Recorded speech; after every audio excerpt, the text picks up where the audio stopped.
저는 70이 넘은 나이에도 정정하게 살아가고 있었습니다. 남편이 돌아가신 후 혼자 지내는 게 벌써 10년째였죠. 아들 진호가 결혼한 후로는 며느리 미영이와도 적당한 거리를 두며 지냈어요. 솔직히 말하면 미영이는 제 마음에 쏙 들지는 않았습니다. 뭔가 계산적이고 차가운 면이 있었거든요. 그런데 어느 날부터인가 미영이의 태도가 달라지기 시작했어요. 평소라면 안부 인사도 건성으로 하던 미영이가 갑자기 제게 관심을 보이기 시작한 겁니다. 일주일에 두세 번씩 안부 전화를 걸어오고 반찬까지 갖다 주더군요. 처음에는 고마웠지만 뭔가 석연치 않은 느낌이 들었습니다. 어머님, 요즘 건강은 어떠세요? 미영이가 또다시 전화를 걸어왔습니다.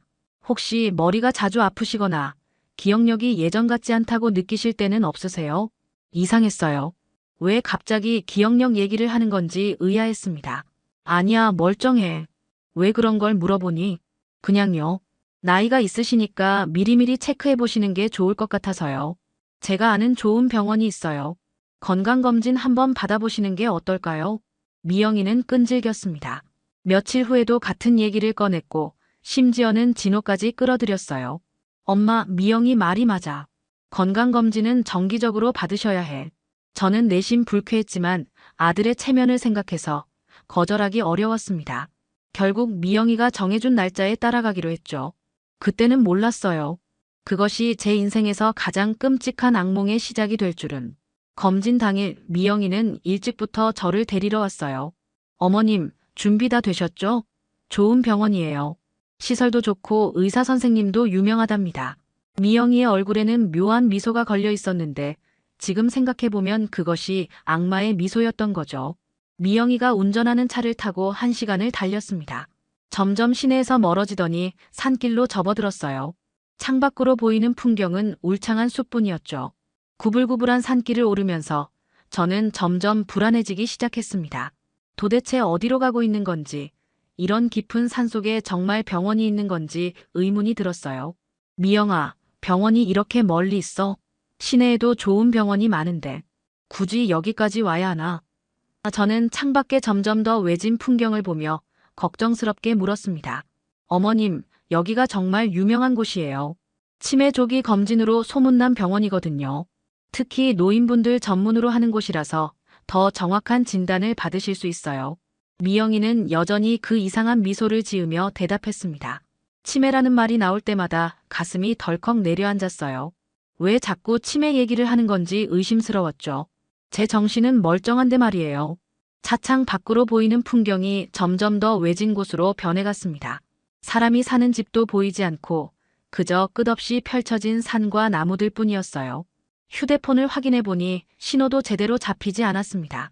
한두 줄밖에 안 잡히는 신호를 보며 이상한 예감이 들었죠.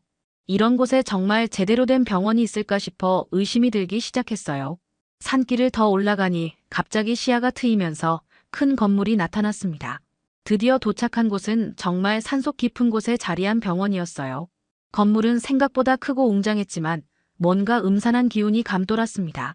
주변에는 사람의 인기척도 별로 없고 그저 새소리와 바람소리만 들릴 뿐이었어요. 병원 간판에는 마음 편한 요양병원이라고 적혀 있었는데 이름부터가 석연치 않았죠. 병원 입구에서 미영이를 반갑게 맞이하는 직원들을 보며 더욱 이상함을 느꼈습니다. 마치 미영이를 이미 잘 아는 사람들처럼 행동하더군요. 미영씨, 오셨네요. 말씀하신 대로 모든 준비가 다 되어 있습니다. 간호사가 능숙하고 친숙하게 말했어요. 그 말투에서 뭔가 미리 짜인 계획이 진행되고 있다는 느낌을 강하게 받았습니다. 잠깐, 뭐가 준비되어 있다는 거야? 나는 그냥 건강검진 받으러 온 건데. 저는 점점 불안해지기 시작했습니다. 뭔가 이상했어요. 일반적인 건강검진이라면 접수부터 차례대로 해야 하는 게 맞는데 마치 모든 게 미리 계획된 것처럼 진행되고 있었거든요. 미영이와 병원 직원들 사이에 무언의 소통이 계속 오가는 것 같았어요. 간호사들이 저를 안내한 곳은 검진실이 아니라 침대가 놓인 병실이었습니다. 여기서 잠시 대기해 주세요. 의사 선생님이 곧 오셔서 상담을 해드릴 거예요. 그리고는 문을 닫고 나갔어요.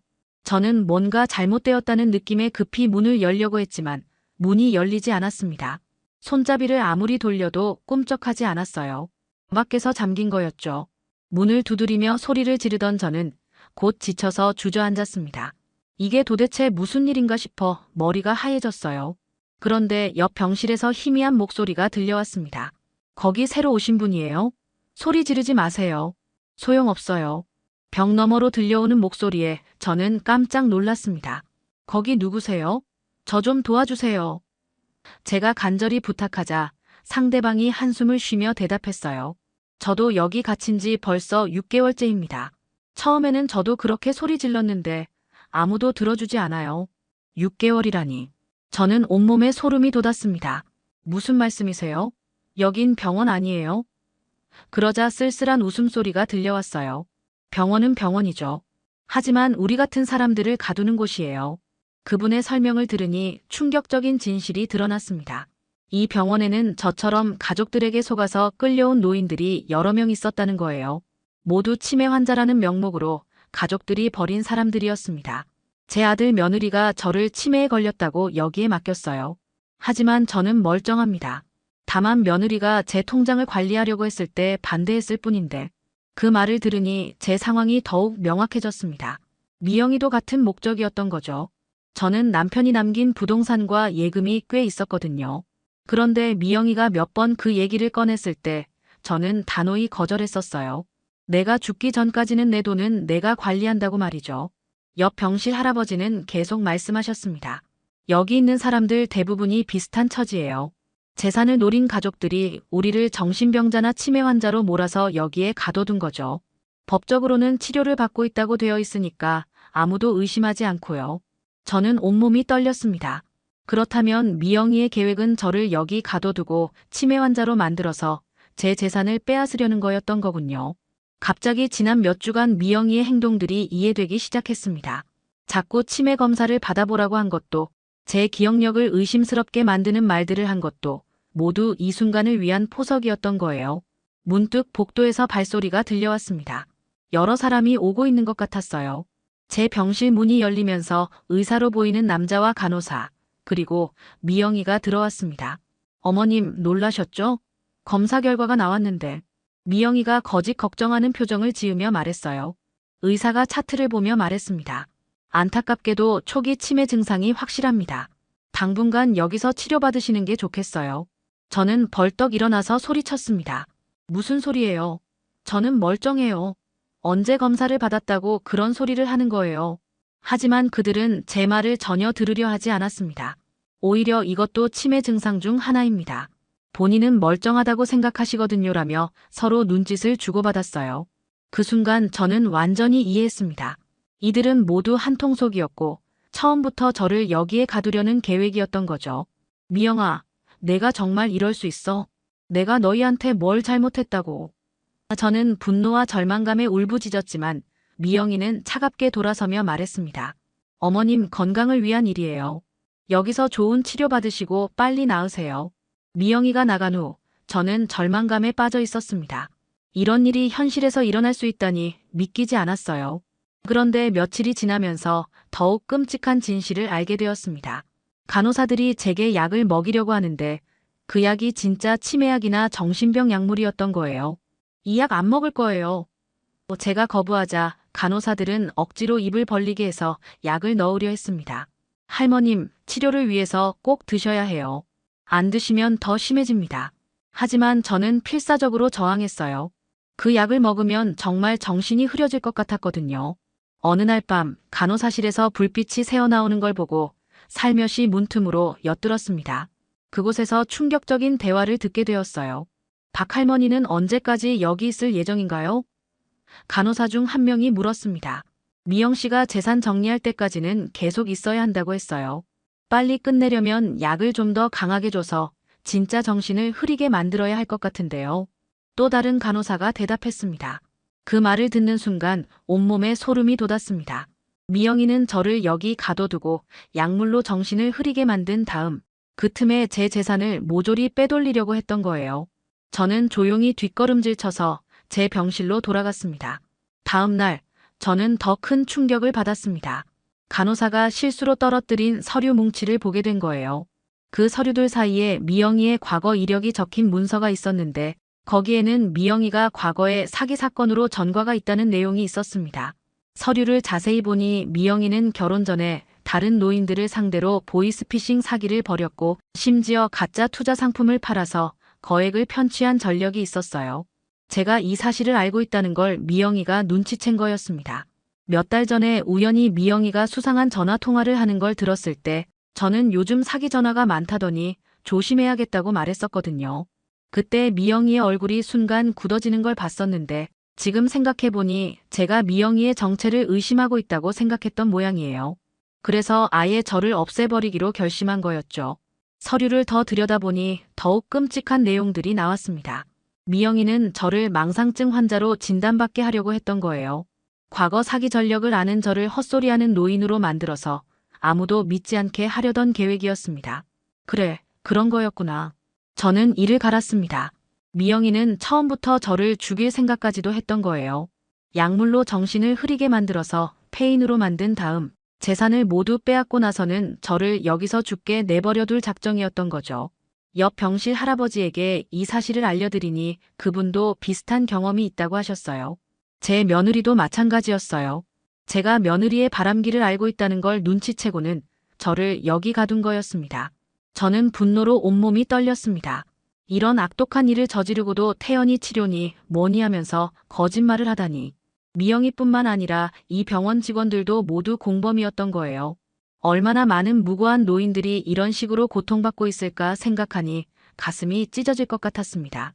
미영아, 내가 날 이렇게 만들 수는 없어. 반드시 진실을 밝혀내겠다.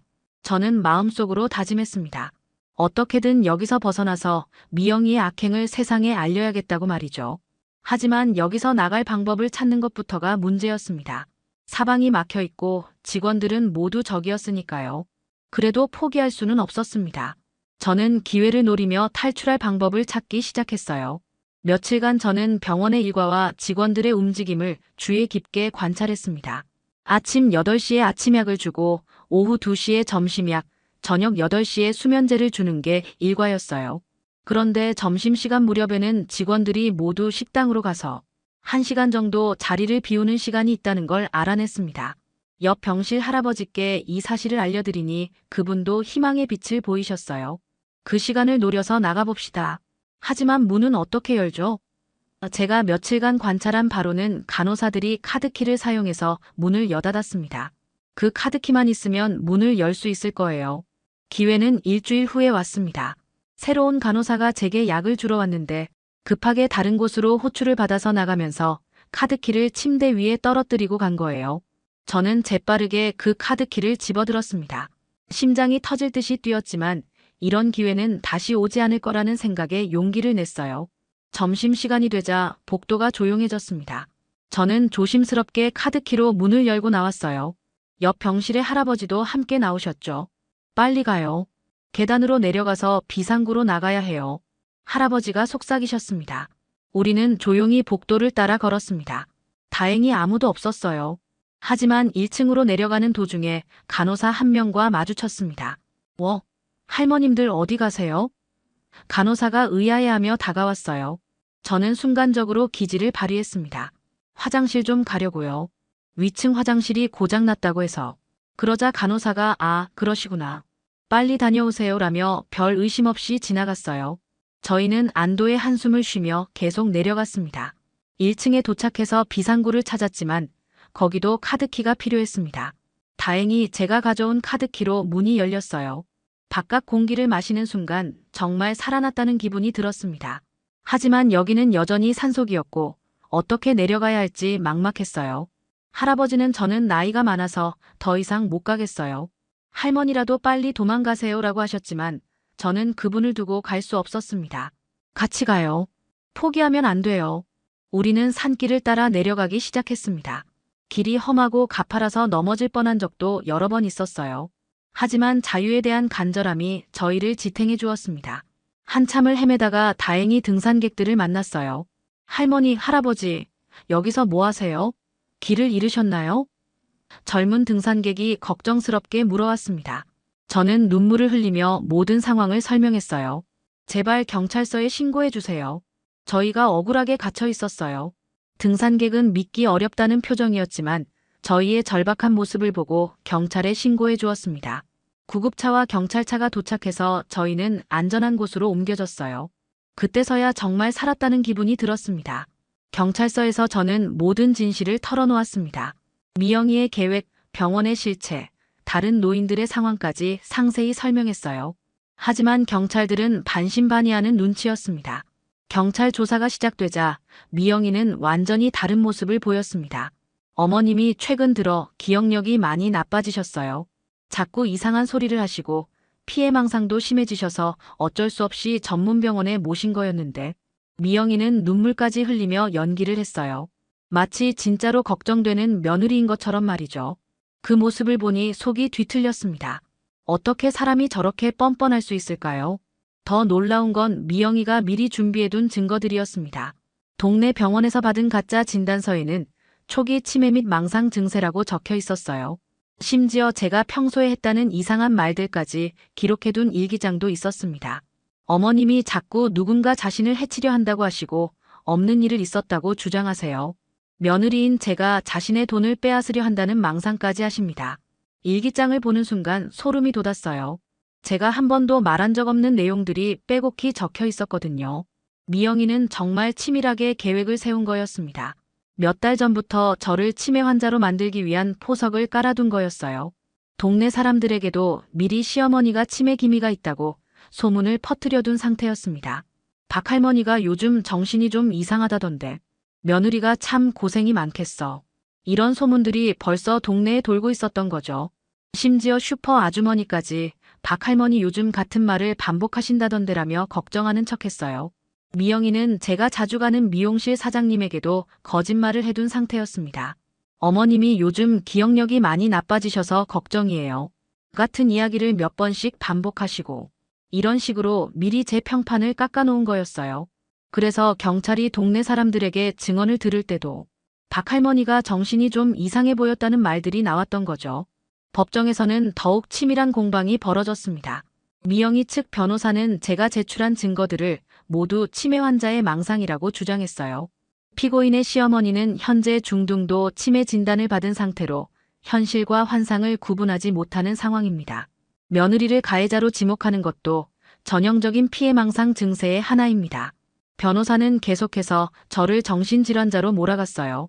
시어머니는 평소에도 이웃들에게 누군가 나를 감시한다거나 돈을 빼앗으려 한다는 식의 피해망상적 발언을 자주 해왔습니다.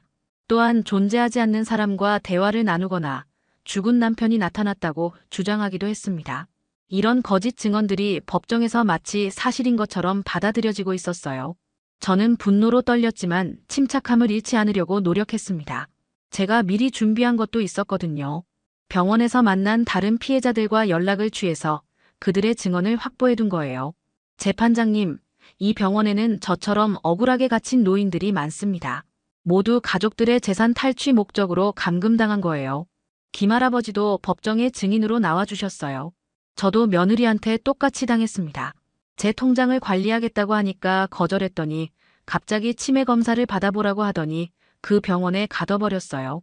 그분의 증언은 설득력이 있었습니다. 하지만 미영이 측에서는 그 사람들도 모두 정신질환자들이라 신빙성이 없다고 반박했습니다. 재판은 점점 미영이에게 유리하게 돌아가는 것 같았어요. 저는 절망감에 빠졌습니다. 진실을 말해도 아무도 믿어주지 않는 현실이 너무 답답했어요. 그런데 결정적인 순간이 왔어요. 병원에서 제가 몰래 녹음한 간호사들의 대화가 증거로 채택된 거였습니다. 탈출하기 전 마지막 밤에 휴대폰으로 녹음해둔 것이었죠. 미영 씨가 재산 정리할 때까지는 계속 있어야 한다고 했어요. 빨리 끝내려면 약을 좀 더 강하게 줘서 진짜 정신을 흐리게 만들어야 할 것 같은데요. 라는 간호사의 목소리가 법정에 울려 퍼졌습니다. 그 순간 미영이의 얼굴이 하얗게 변했어요. 변호사도 당황한 기색이 역력했습니다. 녹음 파일에는 약물을 강하게 줘서 정신을 흐리게 만들겠다는 내용까지 들어있었거든요. 법정 분위기가 순식간에 바뀌었습니다. 판사님도 심각한 표정으로 녹음 파일을 다시 한번 들어보시더군요. 검찰은 즉시 병원에 대한 전면 수사를 시작했습니다. 병원 컴퓨터에서 미영이와 주고받은 이메일들이 발견되었고 거기에는 저를 감금하는 구체적인 계획이 상세히 기록되어 있었어요. 박 씨 어머니를 치매 환자로 진단해서 최소 1년은 입원시켜달라. 그동안 재산 이전 절차를 완료할 테니까 이런 내용들이 고스란히 남아 있었습니다. 돈거래 내역까지 모두 드러났어요.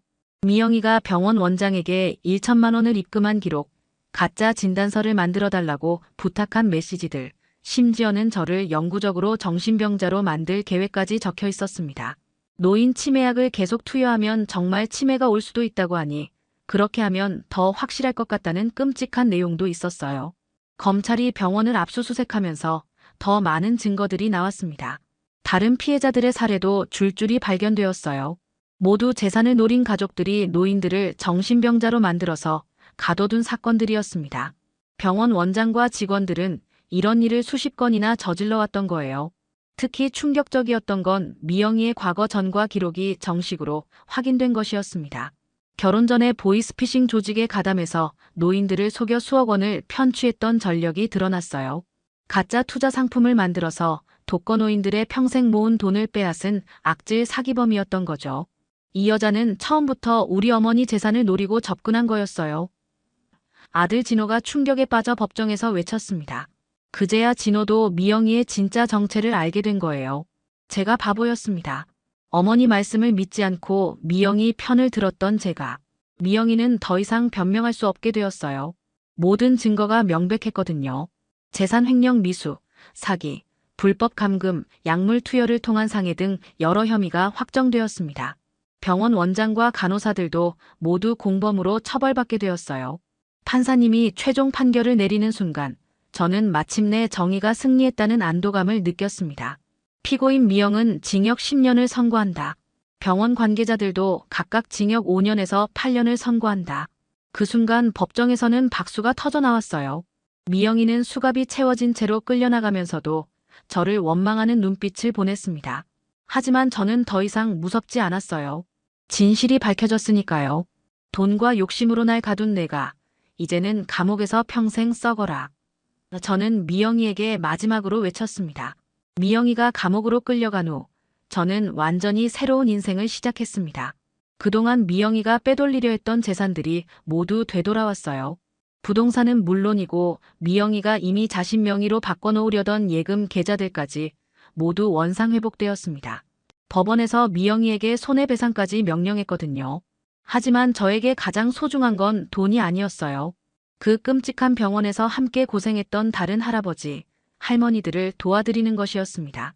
김할아버지는 탈출 과정에서 다리를 다치셨는데 제가 좋은 병원에서 치료받으실 수 있도록 도와드렸어요.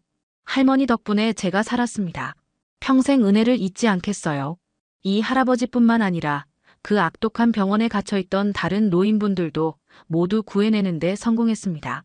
총 11분이나 되는 분들이 가족들의 욕심 때문에 억울하게 갇혀 계셨던 거예요.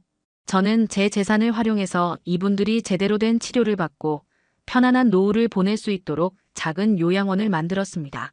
진짜 마음 편한 요양원이에요. 김할아버지가 웃으시며 말씀하셨어요. 그 악독한 가짜 병원 이름을 패러디한 농담이었지만 정말로 마음 편한 곳이 되었죠. 이곳에서는 아무도 억지로 약을 먹이지 않고 문을 잠그지도 않습니다. 진짜 가족처럼 서로를 돌보며 지내고 있어요. 아들 진호는 그 일 이후로 완전히 달라졌습니다. 엄마, 정말 죄송해요. 제가 미영이한테 속아서 어머니를 의심했어요. 진호는 눈물을 흘리며 저에게 사죄했어요. 이혼 절차도 빠르게 진행했고 지금은 혼자서 아이를 키우며 살고 있습니다. 가끔 손자를 데리고 와서 할머니께 안부를 드리곤 해요. 미영이는 감옥에서 어떻게 지내고 있을까요? 언론에서도 이 사건을 크게 보도했습니다. 며느리가 시어머니 재산 노리고 가짜 정신병원에 감금, 노인 대상 신종 사기 수법 충격 같은 제목들로 연일 뉴스에 나왔어요. 미영이의 사진도 공개되면서 그녀는 완전히 사회적 매장을 당했습니다. 더욱 통쾌한 건 미영이와 함께 일했던 그 악질 병원도 완전히 폐쇄되었다는 거예요. 원장은 징역 15년을 선고받았고 간호사들도 각각 5년에서 10년씩 감옥에 들어갔습니다. 그들이 그동안 얼마나 많은 무고한 노인들을 괴롭혔는지 생각하면 당연한 처벌이었어요. 지금 저는 새로 만든 요양원에서 진짜 가족 같은 분들과 함께 평온한 나날을 보내고 있습니다. 아침에는 함께 텃밭을 가꾸고 오후에는 옛날 이야기를 나누며 웃음꽃을 피우죠.